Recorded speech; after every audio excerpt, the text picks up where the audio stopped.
होगी। 26 जनवरी हम लोग सुबह 8-9 बजे के बीच में झंडा फहराते हैं, भारत का तिरंगा हम लोग उनको फहराते हैं और उनको बुलंद करते हैं। 26 जनवरी को हर साल की 26 जनवरी को हम लोग ये अमल करते हैं। क्यों करते हैं? इसलिए करते हैं, हमें पता होना चाहिए क्योंकि जलसा हुआ है तो यहाँ पर दीन और दुनिया दोनों की बातें आनी चाहिए और अपने मज़हब और अपनी कौम और अपने मुल्क के बारे में जानना, मोहब्बत करना, बात करना ये मज़हब के ख़िलाफ़ बिल्कुल नहीं है। 26 जनवरी इसलिए हम लोग मनाते हैं। 15 अगस्त 1947 में ये देश आज़ाद हुआ था। तकरीबन 250-300 साल अंग्रेज़ की ग़ुलामी रही थी। बड़ी मेहनत और मशक्क़त करने के बाद ये देश आज़ाद हुआ, ये मुल्क आज़ाद हुआ और उस आज़ादी में अंग्रेज़ से लड़ाई लड़ने में सबसे पहले आगे मुसलमान थे और उन मुसलमानों में सबसे पहला मुसलमान आपके बंगाल का ही था। 15 अगस्त 1947 को ये देश आज़ाद हुआ, लेकिन अब देश चलेगा कैसे, किस कानून के तहत चलेगा? कानून तो अंग्रेज़ का था पहले, तो अब ये देश चलेगा कैसे? तो एक कानून की, एक संविधान की ज़रूरत थी। तो एक संविधान समिति नाम की एक कमेटी बनाई गई। उसमें तकरीबन 290 लोग थे, लेकिन छटकर बटकर कुछ ही लोग रह गए। उस समिति और उस कमेटी का हेड और सदर का नाम डॉक्टर भीमराव अंबेडकर,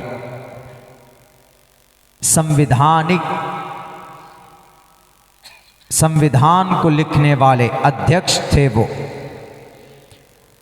तो उनको चुना गया सदर और उन्होंने तकरीबन 2 साल 11 महीने 18 दिन में भारत का संविधान लिखा। 390 तकरीबन उसमें अनुच्छेद हैं, 390 तकरीबन, अभी तो 470 के करीब हो गए। हाथ से लिखा गया। हिंदी और अंग्रेजी में 2 किताब बनाए गए। संविधान एक ही है, लैंग्वेज 2 है। 2 किताब बनाई गई, 2 मुसव्वदा बनाया गया। दोनों मुसव्वदा आज पार्लियामेंट के अंदर ये किताब की शक्ल में मौजूद है। भारत के संविधान महफूज है वहाँ पर। और आपको दूसरी एक बड़ी अच्छी बात ये बताऊँ मैं आपको कि उसके पन्ने के चारों तरफ जो फूल है और जो डिज़ाइन है, हर पेज के ऊपर में एक न एक इतिहास, एक न एक तारीख का जो वाक़या हुआ है उसको दर्शाया गया। उसका फ़ोटो है, उसका फ़ोटो अंग्रेज़ से कैसे लड़ाई लड़ी गई, कहीं कहीं पर उसका है। जलियांवाला बाग का है और कुछ धार्मिक तस्वीरें भी है, जैसे रामायण है। और कभी कभी मुस्लिम एम्पायर, मुस्लिम बादशाह की भी तस्वीर है कि उन्होंने कैसे हुकूमत की थी, वो भी है।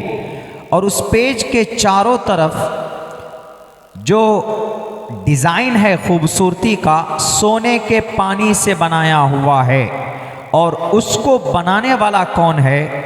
आपको खुशी होगी, आप ही का बंगाल का, फूलपुर का प्रेम बिहारी नारायण है, जो आपके बंगाल का है। उसने अपने हाथों से लिखा, अपने हाथों से उसकी खूबसूरती, उसमें सोने के पानी चढ़ाए।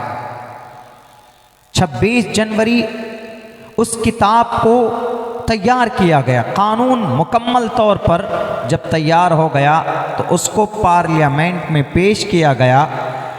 26 नवंबर 1949, 26 नवंबर जनवरी नहीं 26 नवंबर 1949 1:50 में इस पूरे संविधान को मान लिया गया पार्लियामेंट में कि हाँ अब ये हमारे भारत की कानून, हमारा भारत का संविधान होगा इस देश का। 26 नवंबर के बाद 1950 में जनवरी की 26 तारीख को भारत का संविधान पूरे भारत के अंदर लागू किया गया, इम्प्लीमेंट किया गया, नाफिज किया गया। इसीलिए आज के दिन हम लोग गणतंत्र दिवस और इसको इंग्लिश में रिपब्लिक डे बोलते हैं। इस दिन हम झंडा फहराते हैं कि इस दिन हमारा भारत का संविधान नाफिज किया गया। 26 नवंबर को 1949 में भारत के संविधान को कबूल किया गया था, माना गया था पार्लियामेंट में। और 26 जनवरी 1950 को ये बात जहन में रहनी चाहिए। और मेरे भाइयों पता है 290 लोगों में जो संविधान लिखने की जो जमात तैयार की गई थी उनमें से 36 मुसलमान थे और उनमें कई उलमाए किराम थे। एक का नाम मौलाना अबुल कलाम आज़ाद, वो भी संविधान लिखने वाली टीम में थे। दूसरे मौलाना कलाम मौलाना हसरत मोहानी, तीसरे मौलाना का नाम मौलाना हिफ्जुर्रहमान सिहारवी। हमारे उलमा संविधान को लिखने में शामिल थे। 36 उलमा, 36 मुस्लिम थे, उनमें अक्सरियत उलमा किराम की थी। ये बातें हम लोग नहीं जानते हैं। सिर्फ हम लोग ये समझते हैं कि नमाज पढ़ेंगे, इबादत करेंगे तो जन्नत में चले जाएंगे।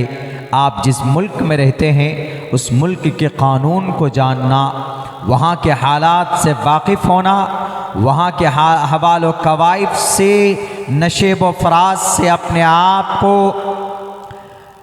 जानकारी में रखना, अपने आप को बुराइयों से बचाना, ये भी आपकी बड़ी जिम्मेदारी, ये भी इबादत में शामिल है। जब पढ़ेंगे खुलकर इबादत क्या क्या हैं तो बातें समझ में आएंगी। तो ये पता होना चाहिए हमारे मुसलमानों को कि हम लोग तिरंगा झंडा लहराते हैं। तिरंगा झंडा ये भारत का झंडा है। हिंदू भाइयों का झंडा भगवा झंडा है। ये कलर, ये भगवा है यहाँ पे, इसको ज़ाफ़रानी कलर भी बोलते। इसी झंडे, इसी कलर की वजह से तो झगड़ा हुआ। अभी कोई फिल्म रिलीज हुई होने वाली, उसमें मैडम पादुकोण जो हीरोइन है उसको ये कपड़ा पहनाया गया बिकिनी, तो झगड़ा हो गया। क्यों?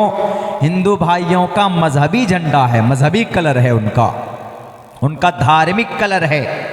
और हम मुसलमानों का धार्मिक कलर कौन सा? हम मुसलमानों का धार्मिक कलर बोला जाता ये हरा रंग का। हरा रंग का मुसलमानों का धार्मिक कलर नहीं है। मुसलमानों का मजहबी कलर, इनका मजहबी झंडा वो झंडा है जो जमीयत उलमा हिंद का झंडा है, जिसमें सफ़ेद और ब्लैक रंग की पट्टी होती है। जमीयत उलमा हिंद का झंडा देख लीजिए, आपको मुसलमानों का मजहबी कलर एंड मजहबी झंडा नज़र आ जाएगा। मजहबी कलर इस्लाम में पसंदीदा कलर वाइट कलर है, सफ़ेद है, चूँकि अल्लाह को ये कलर पसंद है। नेकी की अलामत है। जन्नतियों का लिबास सफ़ेद कलर का होगा, फरिश्तों का लिबास सफ़ेद कलर का होता है। अल्लाह के नबी सफ़ेद कलर को पसंद फरमाते थे, ये बात है। लेकिन इस्लाम का झंडा सफ़ेद एंड ब्लैक ये दोनों मिक्स करके बनाया गया। और भारत का झंडा तिरंगा झंडा है जो सबका है, और भगवा झंडा ये हिंदू भाइयों का है, सनातन धर्मियों का है। इसीलिए इस भगवे झंडे की बिकनी पहनकर पादुकोण ने गाना गाया, आधी न्यूड होकर, आधी नंगी होकर। हम तो यही कहेंगे इस्लाम में इसकी कोई अहमियत और हैसियत नहीं है। तो बात हमारे हिंदू भाइयों, कुछ नफरती गैंगों ने यूँ कहा कि ये हिंदुओं के अपमान के लिए शाहरुख खान साहब ने ये झंडा ये कपड़ा पहनाया। हालांकि ऐसा नहीं था, वो तो एक हीरो है। बाकी डायरेक्टर का काम जिम्मेदारी होती है कौन सा कपड़ा पहनेगा कि नहीं पहनेगा। प्रोड्यूसर की जिम्मेदारी होती है कि कौन से हीरो को लेना है कि नहीं लेना है। एक्टर सिर्फ मुस्लिम है, बाकी प्रोड्यूसर है, डायरेक्टर है, हीरोइन है, पूरी क्रू है, पूरे मेंबर हैं, वो सब के सब तो हिंदू हैं। उनको जाकर के पहले बोलना चाहिए था। बैरकैफ हम उधर नहीं जाना चाहते। बात आई तो हमने कह दिया तिरंगा के ऊपर। हम लोग 26 जनवरी को तिरंगा झंडा लहराते हैं। उसके पसे पुष्ट ये है हिस्ट्री, इतिहास। भारत के अंदर संविधान लागू हुआ था और उसी संविधान को याद रखने के लिए हम लोग 26 जनवरी की सुबह को झंडा तोलन करके राष्ट्रीय गान हम लोग गाने की कोशिश करते हैं और गाते। ये हर एक भारतीय की, हर एक इंडियन की जिम्मेदारी। ये पढ़ना, ये झंडा तोलन होना चाहिए और वो गीत गानी चाहिए। वंदे मातरम वाली गीत नहीं, वो दूसरी गीत वो गाते हैं। अल्लामा इकबाल ने भी कहा है, सारे जहां से अच्छा हिंदुस्तां हमारा, हमारा ये देश पूरी दुनिया के अंदर सबसे बेहतर है। सारे जहां से अच्छा हिंदुस्तां हमारा। आप कहेंगे कि मौलाना मक्का मदीना तो बेहतर जगह है, वो अपनी जगह पर है, उसकी मुबारक और उसकी हम उधर नहीं जाना चाहते। अल्लाह के नबी ने एक हदीस में हिंद का नाम लिया है। अल्लाह के नबी की ज़ुबान से लफ्ज़ हिंद निकला, हिंद भारत को बोलते हैं। तो अल्लामा इकबाल ने इस मुनासबत से कही कि हमारे नबी की ज़ुबान से हिंद का नाम आया तो इसका मतलब है कि हमारा ये मुल्क दुनिया के दूसरे मुल्कों के मुकाबले में ज़्यादा बेहतर है। इसलिए उन्होंने कहा सारे जहां से अच्छा हिंदुस्तां हमारा। मेरे नौजवानों, मेरे मुसलमानों, 26 जनवरी की तारीख आपको याद रहनी चाहिए। इसकी हिस्ट्री, इसका इतिहास आपको पता होना चाहिए। वरना आज नफरती लोग अगर उनका बस चले, अगर उनके पास ताकत का इस्तेमाल करने का मौका हो, ताकत है उनके पास, लेकिन संवैधानिक तौर पर वह इम्प्लीमेंट अप्लाई नहीं कर सकते। अगर उनका बस चले तो वो भारत के आज 26 जनवरी के दिन तिरंगा नहीं, वो अपना ये गेरवे रंग का कपड़ा लहराएंगे और वो जगह जगह ऐलान करते भी फिर रहे कि हम इस देश को एक राष्ट्र बनाएंगे, इस देश को बदलेंगे। कभी नहीं हो सकता, इसलिए कि खून बहा है यहाँ पर। एक तरफ मुसलमान का खून बहा, दूसरे तरफ हिंदुओं का खून बहा, क्रिश्चियनों का खून बहा, तब जाकर 26 जनवरी जैसा पवित्र दिन और मुबारक दिन हमारे इस मुल्क को नसीब हुआ है। एक तरफ से सोचने वालों, तकरीबन 200 साल तक मेहनत मशक्कत की गई है देश को आज़ाद करने के लिए। तुम्हारे वक्ती तौर पर आज तुम गद्दी पर बैठे हो। 1755 से लड़ाई शुरू की थी नवाब सिराजुद्दौला ने मुर्शिदाबाद की धरती से। 1755 से लड़ाई शुरू हुई थी, तब जाकर 1947 को तकरीबन 200 साल तक लड़ाई की अंग्रेज से, तब जाकर ये देश आज़ाद हुआ था। और इस देश की खूबसूरती है कि सब लोग मिलजुल कर तिरंगे को लहराते हैं और तिरंगे को सम्मान देकर 26 जनवरी और 15 अगस्त मनाते हैं। खुदा के वास्ते इस तारीख को मिटने और इस तारीख को बदनाम करने की कोशिश मत करो। एक तो बात हो गई 26 जनवरी के ताल्लुक़ से, हम में से हर किसी को इसकी तारीख़, इसका पस मंज़र मालूम होना चाहिए, ताकि आपके सामने में कोई बोले तो आप उनको जवाब दे सके कि 26 जनवरी हम लोग इसीलिए मनाते हैं कि इस दिन भारत का कानून लागू किया गया था, भारत का संविधान बना था।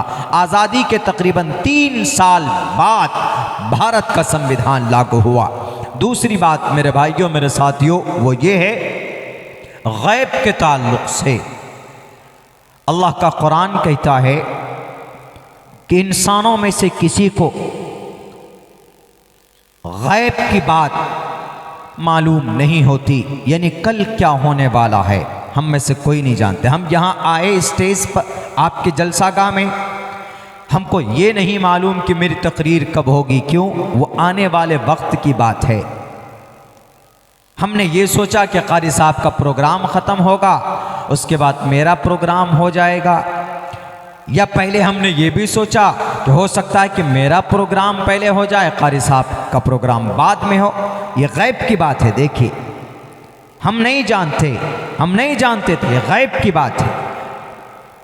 अल्लाह तबारक व तआला फरमाता है कि अल्लाह तबारक व तआला गैब की खबर किसी को नहीं देता है। माज़ा तदरी नफ्सुम, किसी इंसान को खबर नहीं होती है वो कल क्या करेगा। किसी इंसान को ये मालूम नहीं होता है कि वो कल कौन सी मट्टी पर मरेगा। गैब की खबर किसको होती? सिर्फ अल्लाह तबारक व तआला। कोई नहीं जानता। आप में से सब यहाँ बैठे हैं, कल कौन मरेगा, कहाँ मरेगा, कल हम क्या करेंगे। कल मैं सफ़र शुरू करूँगा, यहाँ से आपके यहाँ से दिल्ली, दिल्ली से मेरठ जाऊँगा, वहाँ से फिर दिल्ली, दिल्ली से फिर हावड़ आऊँगा।